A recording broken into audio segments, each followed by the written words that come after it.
Allahu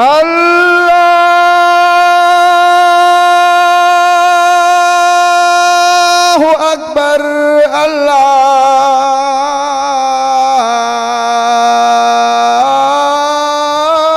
akbar.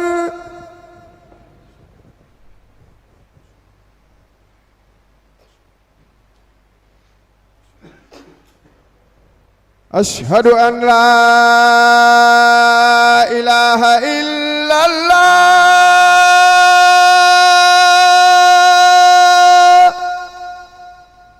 Ashhadu an la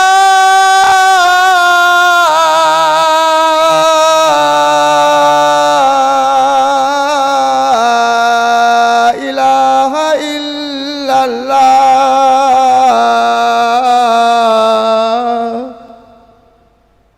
Ashhadu anna Muhammadar Rasulullah.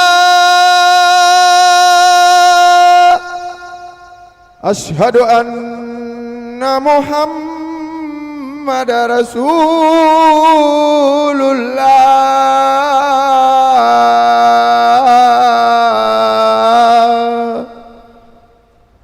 Hayya 'alas salat.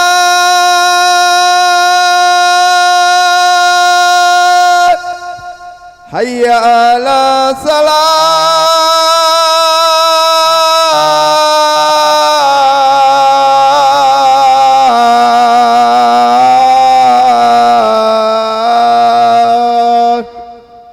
Hayya 'alal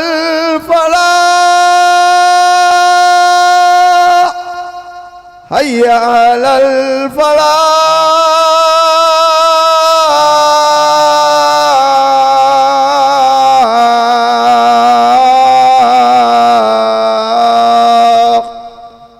Allahu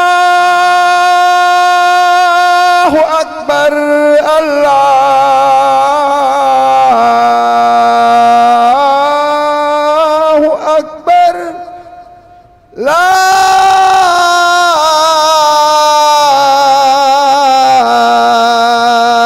ilaha illallah. Rabbil alamin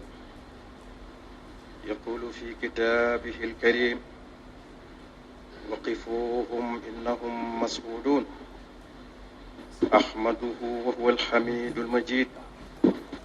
وأشهد أن لا إله إلا الله وحده لا شريك له وأشهد أن سيدنا محمدا عبده ورسوله اللهم صل وسلم وبارك على عبدك ورسولك محمد وعلى آله وأصحابه أجمعين أوصيكم عباد الله ونفسي بتقوى الله العظيم وأحثكم على طاعته. أما بعد أيها المؤمنون الكرام، خطبتنا اليوم عن السؤال الثالث من الأسئلة الأربعة التي أخبر النبي عليه السلام أنه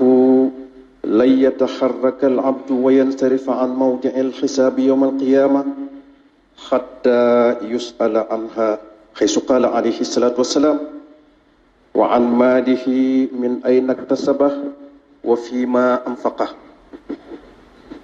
هل اكتسبه من طريق حلال كإرث وهبة ووظيفة ومهنة مباحة وبيع وتجارة لا حرمة فيها، أم اكتسبه من طريق حرام كسرقة ورشوة واختلاس للمال العام وأكل أموال اليتامى ظلما وبيع سلع وتجارة محرمة أو وظيفة ومهنة لا تجوز أو غش أو تدليس، فالحذر كل الحذر أيها المسلم من كل صغير أو كبير أدخلته في مالك، واعلم أنك ستسأل عنه أمام رب العالمين. وتخفف اليوم قبل غد، هنا في الدنيا قبل يوم القيامة، من كل مال تعرف أنه ليس مالك أو اكتسبته عن طريق محرم قال سيدنا إمام الله عليه الصلاة والسلام فإن المال يفسده الحرام فإن كأس دم تفسد سفيحة لبن وكذلك قليل من الحرام يفسد كثيرا من الحلال cant ñeel na yàlla mi borom bindeef yi mu ngi wax ci téereem bu tedd bi ne waqifuhum arrêté leen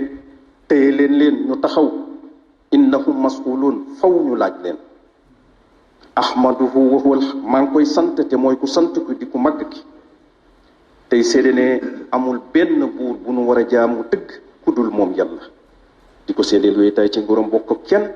di seede itam ne sunu sang muhammad ab jaam la di yonentam yal na ko yàlla dolli teraanga ki xéwal dolli ko mucc ak barke moo ki ñoñam ak i saxaabaam boole seen ma di leen dénk yéen jaami yàlla yi di ko dénkit sama bopp ak ragal yàlla mu màgg mi te di leen ñaax itam ci topp ak ginnaaw loolu yéen way gëm yu tedd yi sunu xutba tey bii mu ngi jëm ci ñetteelu laaj bi ci ñeenti laaj yi nga xam ne yonent bi alayhi salaam xibaare nanu ne jaam bi du séqib tànk mukk di xartar bi ku di dem fenn ca taxawaay ba nga xam ne fa la ñuy natte jëf yi yowmal qiyaama lu dul ne dañu ko laaj ci ñeenti laaj mu tudd ca nag ñetteelu laaj bi mu ne wa an maalihi dinañu ko laaj ci alalam min ayna iktasabahu fan la ko jële wa fiima anfaqahu fan la ko def fan la ko jële ndax ci anam gu dagan anam gu lew lu mel ni ndax da ko donn ci miraas wala ndax dan ko may gu wér gu leer wala ndax ci fonction bi nga xam ne moom la doon occupé ci salaire am la ko jële wala ndax ci métier mu baax mi nga xam ne moom la amoon di ci ñax wala ndax ci njaay ak jënd commerce boo xam ne dara xaraamu ci ndax loolu la wala ndax mu ngi ko amee ci anam gu xaraam comme lu mel ni sàcc lu mel ni alali ger lu mel ni itim détourné li nga xam ne argent public la alalu askan wala ndax alalu jirim ju nekkoon ci loxoom la mu jël ko def ko moomeel di ko lekk ci dudu dëgg di yoon wala ndax ci jaay marchandise ak commerce marchandise moo xam ne mu xaraam la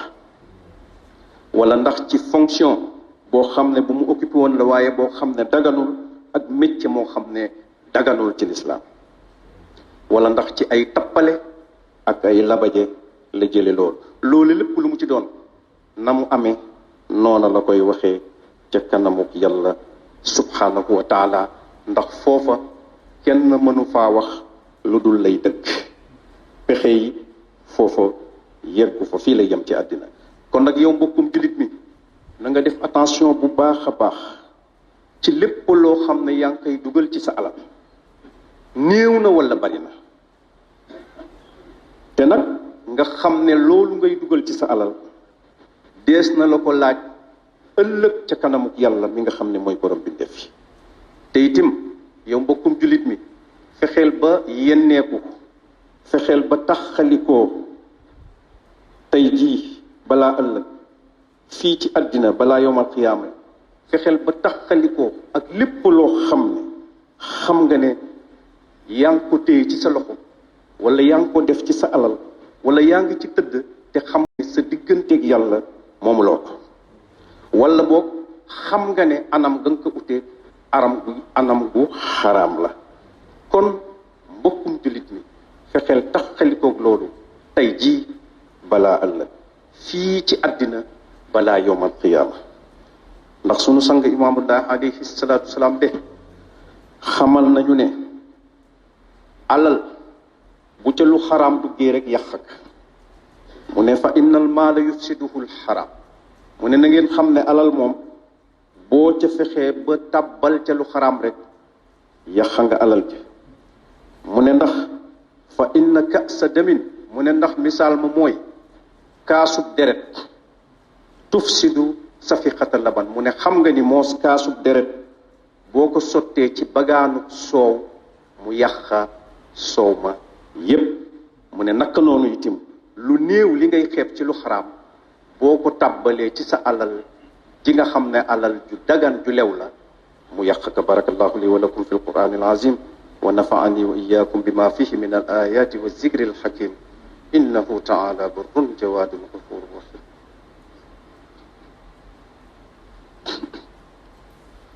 الحمد كل الحمد لله تبارك وتعالى أحمده حمدا كثيرا طيبا مباركا فيه وأشهد أن لا إله إلا الله وحده لا شريك له وأشهد أن محمدا عبده ورسوله صلى الله وسلم وبارك عليه وعلى آله وأصحابه أجمعين. أما بعد أيها الأحبة في الله أخبرنا النبي عليه السلام أن العبد يسأل أمام الله عز وجل من أين جاءه المال الذي كان بيده في الدنيا وسيبين ذلك بجواب صريح صادق. وبعد بيان مصدر ماله يسأل عن الوجوه التي أنفق فيها هذا المال الذي كان بيده. وإن من المواقف المذلة للعبد المسلم والمهينة له في موضع الحساب يوم القيامة أن يعترف بأن المال الذي كان بيده مال غيره، مال يتامى أو مال عائلة أو مال جماعة أو مال العام مال الشعب. وإذا سئل أين أنفقه يعترف صراحة أنه أنفقه في ملذاته من أكل ولبس ومسكن ومركب وملذات أهله، بينما أصحاب المال الحقيقيون محرومون من تلك الملذات التي كان يتمتع بها هو وأهله. هذا ذل وعار يجب على العبد المسلم أن يخافه ويجتنبه. جاء في الحديث النبوي قوله عليه الصلاة والسلام: من اقتطع حق امرئ مسلم بيمينه فقد أوجب الله له النار وحرم عليه الجنة. فقال له رجل: وإن كان شيئا يسيرا يا رسول الله؟ قال: وإن كان قضيبا من أراك. cant gépp cant ñel na yàlla tabaraka wa taala. sant naa ko cant gu bari gu sell bu barkeel. seede ne amul benn buur bu nu war a jaamu dëgg ku dul moom yàlla, wéete na nguuram bu ko ak kenn. seede ne Muhammad ab jaamam la di yonentam. yàlla na ko yàlla dolli teraanga ak xéewal, dolli ko mucc ak barke moo ki ñoñom ak i saxaabaam mboole seen. ginnaaw loolu yéen soppe yi ci yàlla, yonent bi alayhi salaam xibaare nañu ne jaam bi dinañ ko laaj ca kanamu yàlla mu màgg mu kawe mi alal ji mu yoroon ci loxoom ci àddina fan la ko jële. te loolu moom jaam bi dina ko biral ci tontu bu leer, tontu bu dëggu boo xam ne il est obligé mu def ko. ginnaaw bu leeralee fan la alal jooju jóge, dinañ ko laaj itam ci yan anam la ko doon dépensé, maanaam fan la ko def, alal jooju fan la ko defoon. kon benn laaj la boo xam ne dafa am ñaari xaaj. moo ci gën a am risque laaj boobu ci ñeenti laaj, parce que benn laaj la waaye dafa composé ñaari xaaj. benn xaaj bi mooy dañu lay laaj yow alal ji nga yoroon ci àddina di ci dundal sa njaboot, di ci def li ngay def, fan nga ko jël, nga war kaa leeral. ñaareelu xaaj bi yow alal jooju ginnaaw ba nga ko wutee fa nga ko wutee te wax nga ko foo ko def, mu doon loo xam ne lu jafe la, lu jara bàyyi xel la, lu jara ragal la. te nag bokk na ci taxawaay yi nga xam ne moo gën a mën a toroxal ab jaam bu di jullit, gën kaa mën a doyadil ca taxawaay yowmal xiyaama ya, mooy ñu laaj ka li nga yoroon ci alal foo ko jëlee, mu reconnaître ne alali jàmbur la. alali jàmbur la boo xam ne daf moom moo diggee woon ak moom nekk boo ma joxee temps dinaa la defal temps wala dinaa la jox temps, kooko jox ko ba mu mat sëkk defu sa dara, continuer tëdd ci alal de lekk ka te du ko teree nelaw, du ko teree am jàmm. wala alali jirim ju nekkoon ci loxoom mu di ko lekk mel ni ku yëppuy lekk alalam. wala alali famille boo xamante bi dafa nekkoon ci loxoom mu di ko lekkloo njabootam comme lu mu moom. wala alali mbooloo nag bari na, alali mbooloo moo xam ne dafa nekkoon ci loxoom mu di ko lekkaloo njabootam comme alalam. wala alalu public muy l'argent public nga xam ne alalu askan boo xamante bi ni poste ba mu amee moo taxoon alali askan boobu nekk ci loxoom mu di ko lekk di ko jël di ko def ci ay compte comme ku yor alalam. kon loolu ma ne bokk na ci li gën a mën a toroxal ab jaam bu di jullit ca bés penc ma nga reconnaître loolu yépp ne noonu la demee alal ja moomuloo ko alali jàmbur la alali diw nangam te boole ci ak tim buñ la laajee tim ne waaw loolu biñ ko jëlee ci anam yu ñaaw yooyu yépp tëdd ci fan nga ko def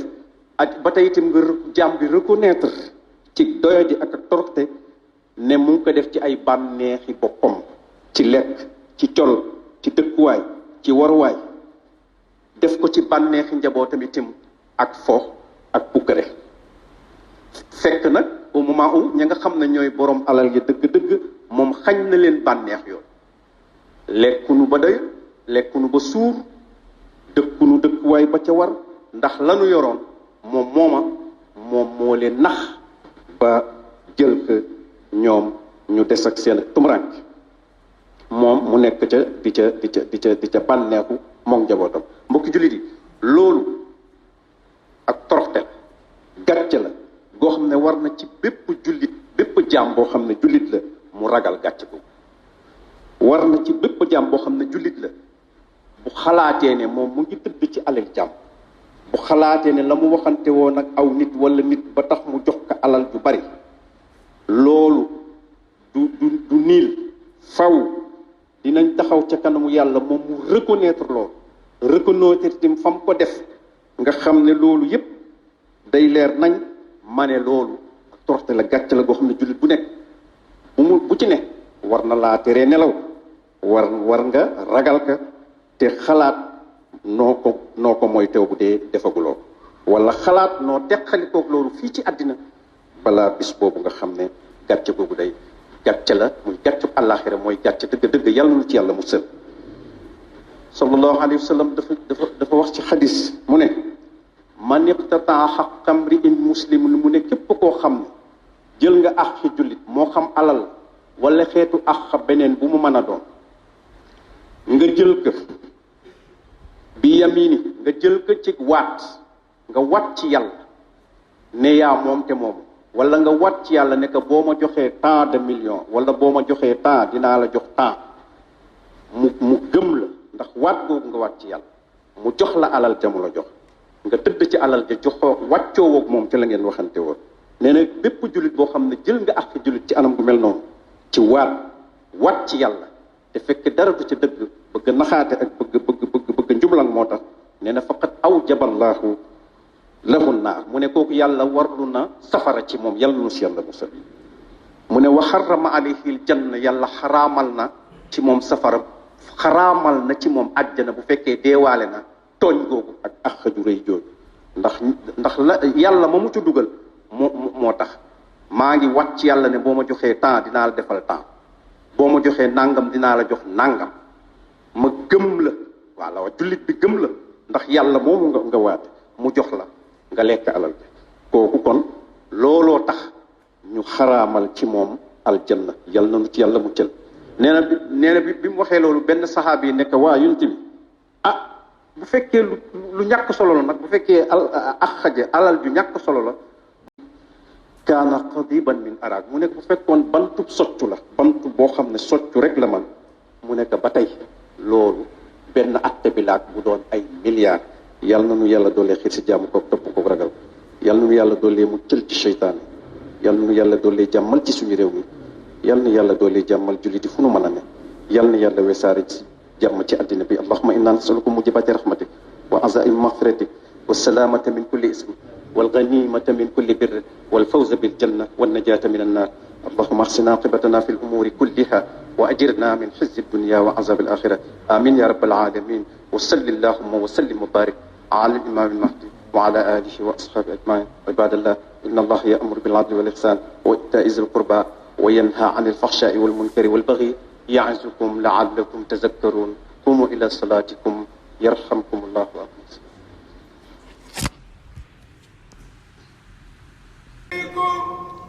لا إله إلا الله محمد رسول الله صلى الله عليه وسلم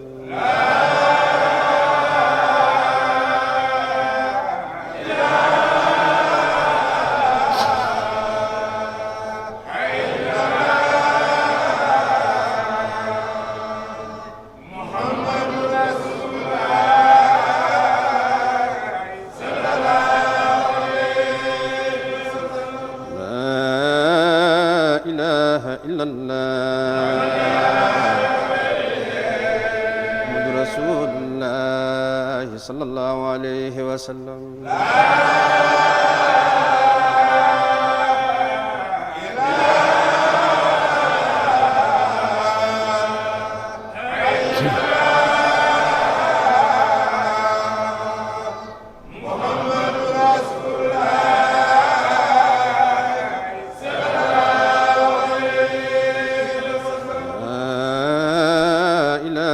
إلا الله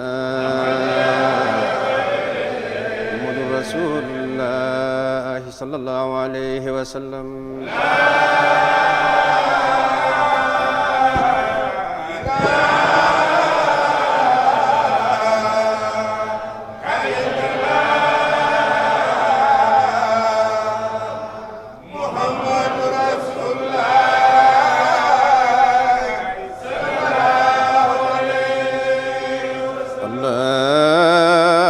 صل على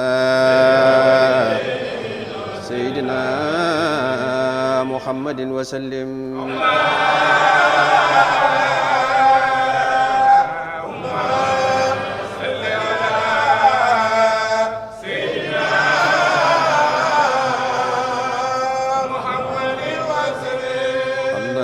اللهم صل على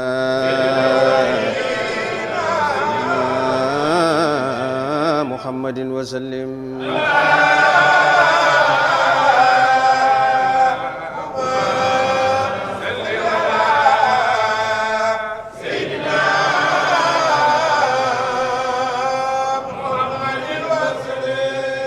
اللهم صل على سيدنا محمد وسلم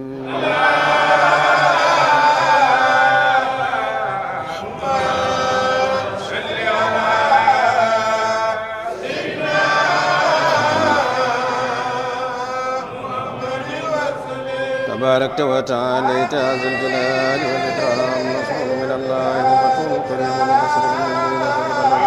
المسلمين وبتنا الله بالدين والإيمان اللهم ارفع درجة الإسلام والإيمان وخذ درجة الكفار من المنافقين اللهم ارفعنا يا الله فوق أعدائنا يا الله تحت أقدام اللهم ربنا آتنا في الدنيا حسنة وفي الآخرة حسنة وقنا عذاب النار ربنا لا تزغ قلوبنا بعد إذ هديتنا وهب لنا من لدنك رحمة إنك أنت الوهاب اللهم اغفرنا بفضلك القرآن وارحمنا بحقك المنزل اللهم ثبتنا بكلمات الله